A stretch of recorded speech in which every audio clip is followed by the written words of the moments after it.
What's up, guys? It's Oblivious Gamer here, and well, something really unexpected happened today that I particularly never thought it was gonna happen. Basically, Freedom Wars, which was a Japanese action role-playing game that was developed by Dimps and published by Sony originally back in 2014, and it was only released on the PS Vita. They just announced that they are making a remaster for the game, and the remaster is coming out for the PS4, PS5, Nintendo Switch, and PC. It's going to be published by Bandai Namco, and it's coming out January 10th of 2025.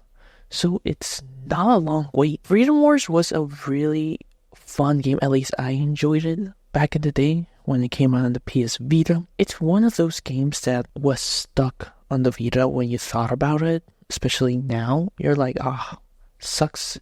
This is the only platform to play this game. Like, there's no way to get it, like, on PC. There's no way to get it on other, platforms. The fact that they are remastering this also really took me out of nowhere. It's a game that's been released over 10 years, and I think for what it was, a lot of people liked it, and it was successful in its own way, but I don't know how much of a big, seller. I was really surprised that, they're remastering it. The rights for the game, Dims was like, hey, can we get this? And they got it. It was kind of a situation where, like, Dims received the license from Sony, and to create, like, a remaster, and they were just looking for a publisher, and, well, Bandai stepped up to be like, hey, we will publish this for you guys. So it's here. There's gameplay that you can check out to see how the game looks in its remaster form, which of course I'll be showing. There's a screenshot here I'm going to show. It's a supposed comparison between the Vita version and the remaster version. I don't remember the Vita looking that bad, but maybe it's just nostalgia. But if this is how the Vita version looked, you can see there's a clear upgrade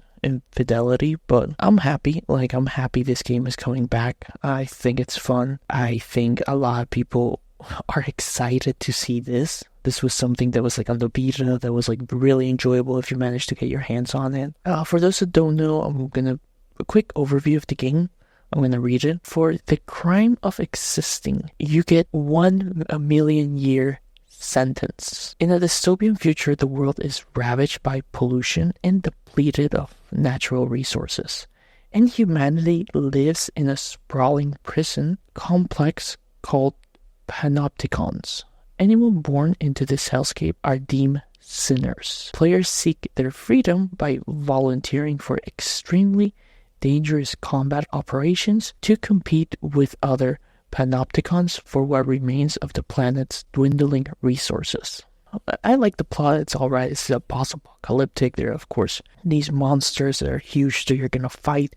You can team up with people. Back in the day, up to 8 players. You'll be able to zip across battle. The setting was alright. It would make the game entertaining. It was one of these games that was kind of the time of God Eater, where people would be like, I want to play Freedom Wars or God Eater. So, of course, like I said, this game is a third-person action RPG. There's the option of co-op or competitive with up to 8 players at the time. There's different classes that grants you different techniques. I remember there were 6 types of weapons, small swords, large swords, spears. There were different types of firearms. So you also had variety in weapons that you could use. So I would say the game controlled a lot like Monster Hunter or God Eater again, if you were trying to get an idea what this game feels like. But yeah, it was kind of like those games where you were do I play God Eater or do I want to play Freedom Wars? If this is something that you were in the vicinity for. Now, in terms of this remaster,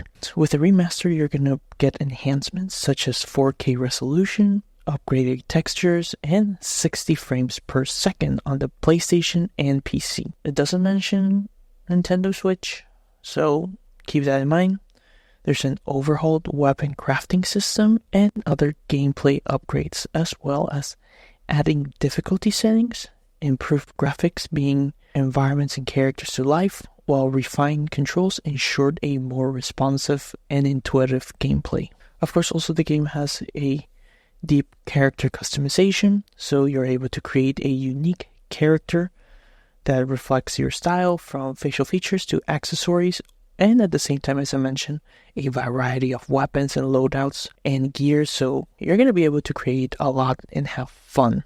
And of course, as I mentioned, the game has the famous co-op battles, which you can join up to 7 players, where you work together to take down the massive, monsters or abductors, and you're able to coordinate and have, with the amount of people you're able to play. So yeah, I really wasn't expecting this.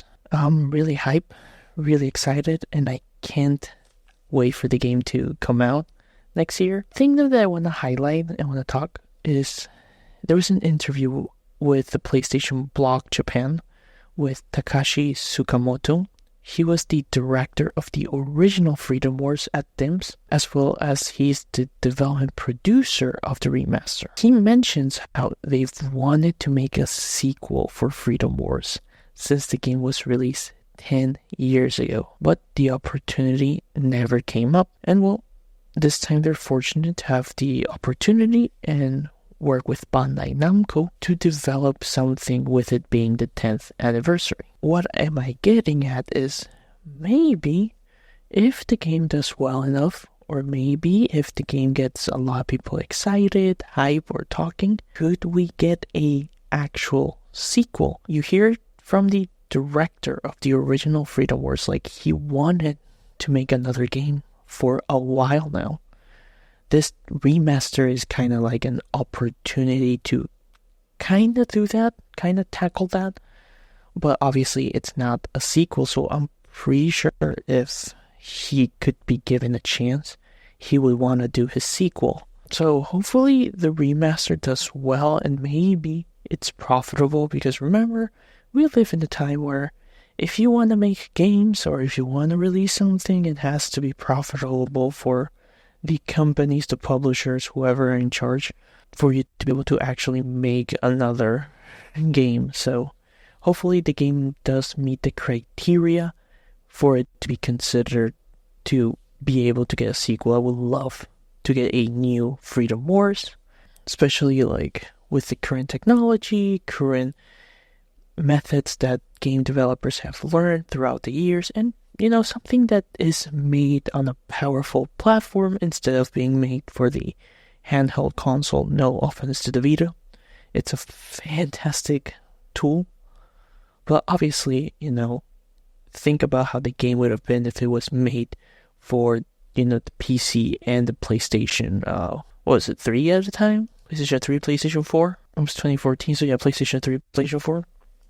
So yeah, overall, pretty excited, wasn't expecting this. So yeah, guys, as always, what are your thoughts? Are you excited to see Freedom Wars back? Feel free to leave your thoughts down below. This has been Oblivious Gamer, and I hope you'll have a wonderful day or night, wherever you are.